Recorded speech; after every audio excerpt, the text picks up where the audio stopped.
How's it going, guys? Topic for today's video, let's talk about money. So this is kind of an awkward video to talk about because I'm going to briefly touch upon our personal finances a little bit because it is a question and a comment that has been popping up over the last couple weeks and couple months, both on the positive end and also on the negative end from the what we like to call the quote-unquote jealous haters. Or I posted an Instagram picture I don't know, like 5 or 6 days ago of the ATV that I'm sitting on.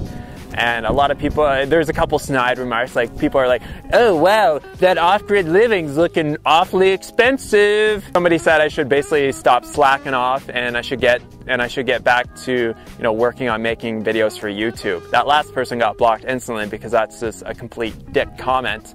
But we've been getting a lot of comments and questions about it, so I just want to kind of quickly touch upon our personal finances a little bit and how we've kind of like created what we've created so far and how we're going to create what we're going to create in the future. Something that happened when I was a child is when I was a young little lad growing up in Canada. I don't know why I'm Irish in Canada, but anyways, when I was growing up, I remember asking my mom, I was like, hey mom, like how much money do you make? And she just looked at me and she's like, Derek, that is a really rude question to ask somebody. Don't ask anybody that question, and I'm not going to tell you how much money I make. So my mom taught me from a very early age to not ask people how much money they make because it's a personal question. It's like asking me like how long my dick is. That's just not something I'm going to disclose on the internet for everybody to know. I don't know how I came up with that comparison, but we'll go with it. So please don't ask us like how much money we make. You're never going to get an answer from either Hannah or I. The only answer that I'm going to give you about exactly how much money we make is that it's a number between $0 and $1 million. So that's just about as vague as you can get, and I can get even more vague, and I'll just say we make enough money to do the things that we want to do and live comfortably. In essence, we make enough money. So with that out of the way, let's talk about how we're financing this. So a lot of people think that Hannah's house sale back in Minnesota is the thing that is like financed us to like build a tiny house and do this stuff on the land. When all was said and done, after the house sale and all the money that we had to put in for like the last couple months up to like selling it, we essentially came out maybe $1,000 ahead. So when we originally got an offer on the house, we were going to make about $7,000. After they did all the inspections and stuff like that, there's some things that needed to be fixed and weren't perfect. So then the buyer made another offer that was $3,000 less. So we ended up making $4,000 on the house sale. But in order to get the house to the point of selling it, we put in roughly around $2,000 to $3,000. And so essentially we only made about $1,000 or maybe $1,500 on the house sale. So Hannah's old townhouse didn't do shit. Hannah's Mercedes, when we sold it, it's not like we sold it and we got money. We had to pay money to get rid of it. So based on the current value on the car and how much she owed on the loan, it was negative $6,000. So it was really funny when Hannah and I started dating. A lot of people thought that Hannah was like super rich. She had like a house and a Mercedes. But essentially she was still in about $5,000 or $6,000 worth of debt. And the funny thing was I had like $3,000 or $4,000 saved up, and everybody looked at me as if I was like a bum or something like that, or I didn't have the same financial success as Hannah. And the reality of the situation was that I actually had more capital and more assets in terms of like capital value than Hannah did. I was living at my parents' house earning minimum wage in Canada. So from the outside looking in, a lot of people made some very, very wrong assumptions about our relationship, as if I was like a gold digger guy and I wanted to marry Hannah because she had like a house and a Mercedes or something. It was totally ridiculous. So our income, 110%, comes from our online business, Raw to Whenever, which we started in March of 2015. So now it's December 2016. So for the past 19 or 20 months, that has been our business, and we've obviously put a tremendous amount of work into it in order to basically be able to generate enough money from it to fully support ourselves and to basically move towards our vision and our dreams that we had in our life. So during that time, we published 5 different recipe books in about 19 or 20 months. So the turnover time for recipe books for us is about every 3 or 4 months we'll come out with a new product. So if you've ever put together a book or any type of product like that, you understand that there's quite a bit of work that goes into it. So we've had to work really hard at basically learning how to run an online business, create all these products, and then also direct people from YouTube and from Instagram and from Facebook in order to purchase those products. So just like any other business, it's an exchange of value. The nice thing about an online business is that the upfront costs are very, very small compared to like a brick and mortar business. So there's essentially like a really high profit margin involved with certain online businesses that are selling digital products specifically. So we've always had this vision of, living off grid. Originally it started in Hawaii, then we're going to do California, and we're now settled here in southern Arizona, and we totally love it. This is the vision that we had. This is what we wanted to do, and we've really achieved quite a bit in the last less than 2 years, 20 months or so. We've gone from basically earning $0 online to earning enough so that we can live a very comfortable life out here. A lot of people are kind of curious if we've had to take out any mortgages or any loans or anything like that.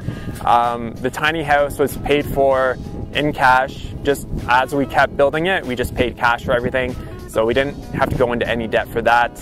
The land itself, we originally weren't planning on buying such a big piece of land, but we're really glad that we did. We were originally only going to buy like a 5-acre lot, and 5-acre lots go for about $25,000 in this area, and that's pretty well a vacant lot. It might have a well share, it might have electricity like on the street, but you'll have to have it pulled in. It probably won't have a septic. So initially when we bought this land, we're able to put a substantial down payment on it, but we didn't have enough cash in order to pay for it in full.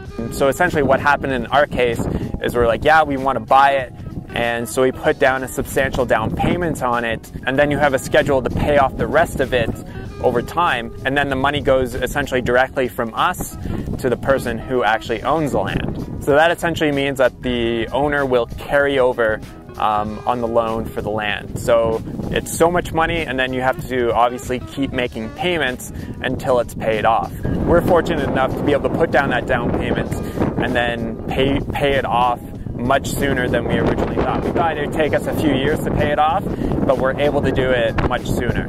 So as of right now, we don't have any debt or any loans or anything like that going on. Everything that we own, we actually own. So a lot of people think that they're homeowners and they own their home. It's like not necessarily. The bank owns your home until you fully pay off the mortgage, then you own the home. So that can create a lot of illusions in the world. It's like I could go out today and buy a $100,000 Tesla, right, and start making the payments on it. People would be like, oh wow, they're really rich, they own a $100,000 car. In actuality, I don't actually own that car until it's fully paid off. So I've just disclosed a lot of personal financial information. I just want to be like upfront and honest and clear with people about how we've gone about and acquired everything. So everything has been acquired through the money that we've made through our online business. There's not like any big inheritance money or anything like that. We've worked hard at our business to make it as successful as it is, and we've been so diligent with saving our money and not spending it like a bunch of like freaking idiots, right? Going out and buying really expensive, shit that we just really don't need. So the same values and principles that we hold in terms of living a simple, minimal life still hold true. We're putting our money into things that have equity. The land has equity. The tiny house has equity. It's not like we're going out and spending all the money we make on vacations all the time, or going to Vegas and, gambling $1,000 or $2,000 away all the time. We've tried to make really smart purchases with the money that we've made, and like I said, we've been very diligent with saving. So like in Tucson, you saw the apartment that we're living in. Like that was literally one of the cheapest apartments that we could find in Tucson, even though we could have afforded a much nicer one. And we probably should have spent maybe an extra couple $100s a month and gotten a bit of a nicer place, because by the time that we left there, it was just a shit show. And for a very long time while we're living in Tucson, we didn't even own a car. We were riding our bikes everywhere just so that we could save money, because we knew we wanted to do something like this. So we basically cut down on all of our expenses in order to basically try to save as much money as possible. We got rid of our cell phone plans. We didn't even have cell phone plans for a while. We didn't even have phone numbers. And then we finally upgraded to some prepaid cell phone plans that costed us $3 a month. And now finally, we actually have like real cell phone plans that have data on them. But the thing is, we've made so many conscious choices in order to save as much money as we could. You know, we didn't want to obviously like live in poverty and have no fun or anything like that. But we did want to save the vast majority of our money because we knew we wanted to do something like this. We already had the vision and we were already working towards something like this. And I'm sure some of you might be adding everything up in your head in terms of like the land purchase, the tiny house build, and the Jeep, and the septic system, and the water tanks, and the ATV. And so apparently now that I have a $3,900 ATV that's from 2007, I'm a freaking high roller. According to some people. But if you start adding all that stuff up, you're definitely getting well into the six-figure range. And for some of you, you might just think to yourself, oh my God, I cannot do what they're doing because there's no possible way that I could save that much money. And the thing is, the number one thing that I've been focusing on for like the last, 3 or 4 years is I wanted to earn an online income, but more importantly, I was much more interested in building a tiny house and living off grid. That was my vision. That was my focus. It wasn't like I didn't know how we would earn the money in order to do the things that we wanted to do. I didn't know, because you're not supposed to know. And that's kind of like a fun part of life, is when you start to visualize and focus on that vision and start working towards it. Like you don't know how it's all gonna come into your life.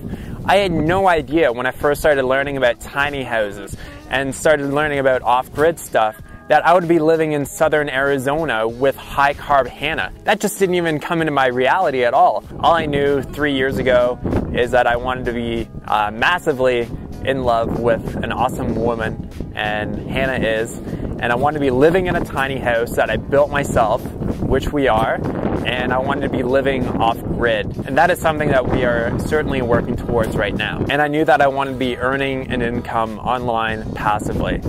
That's just something that I've really wanted, and something that we've really worked towards, and something that we've certainly achieved. And if you still think to yourself, oh my God, like I just don't know how to do it, like it just seems so insurmountable, you just can't think like that. You have to think positively, and you have to, focus on the vision for the life that you want. And you want to focus on it like with desire and emotion, like you really freaking want it, right? It's not just like, oh yeah, it would be nice to be a millionaire, but I'm not going to really do anything about it. If you want to do something similar to what we're doing, or whatever you want to do in your life, it's like you got to focus on that and work towards it and be positive about it and like enjoy the process. And this reminds me of Bob and Karen. I've been to their place a few times. They're very good friends. They've helped us out a lot with a lot of the information about, the permits and all that kind of stuff going on in Cochise County here.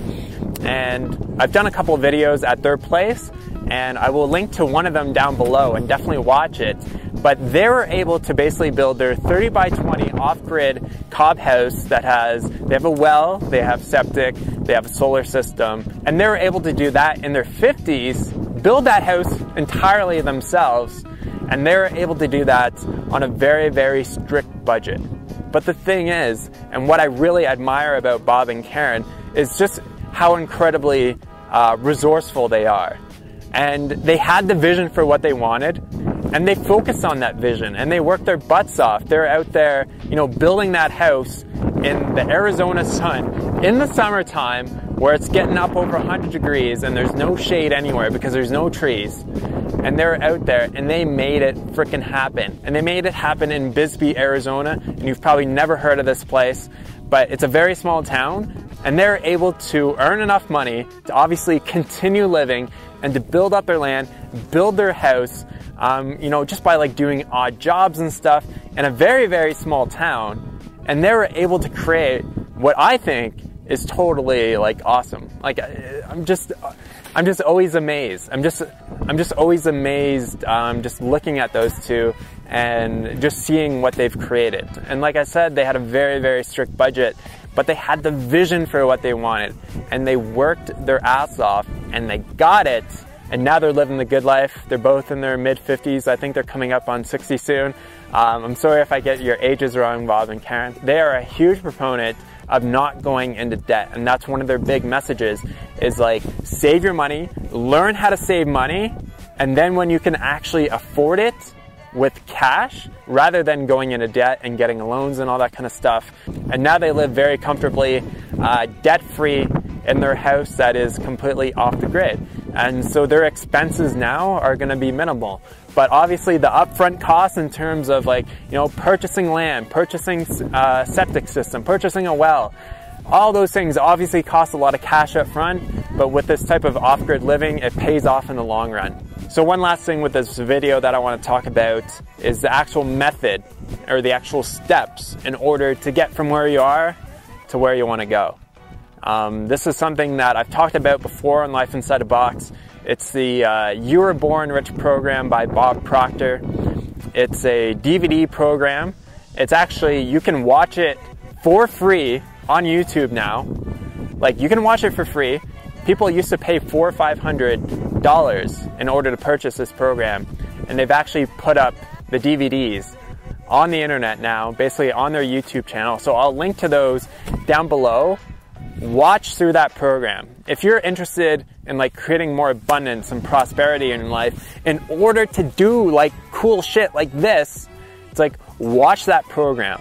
Watch it every single day. Listen to it every single day. You don't have to watch it. You can listen to it. I listen to those videos on my phone probably for at least 30 minutes to an hour every single day.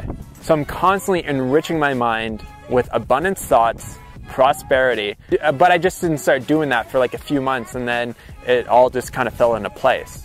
Like, I was studying that stuff for years before anything actually really came to fruition. But the thing is, I've always gone back to that program, and I've always kept watching it, following the steps, doing the exercises, actually participating in it, and working towards what I wanted, holding the vision for what I wanted, and then going towards it and taking action. See, the thing is with the law of attraction, a lot of people, I think, misinterpret it. They just think, well, if I just dream about a life that I want, then I'm gonna get it. It's like, dream it, visualize it, get the emotion behind it, but also take the action towards it. So if you're interested in building a tiny house, what's the first step to building a tiny house? You have to get a trailer. So go see how much trailers are. See how much it is. That's like the first step. And then start thinking to yourself, how can I make the money in order to buy that trailer? Maybe you don't need to make a lot of money in order to get that trailer. Maybe that trailer will come to you in some other amazing way. Who knows, right? But there's a million and one ways that your dreams could come to reality. But the important thing is, like, I'll keep harping on it again, hold the vision in your mind of what you want and keep going towards it. All right, this video is getting real long, so I'll be back really soon with some more construction style videos, and I'll catch you guys on the next one. Talk to you soon. Peace.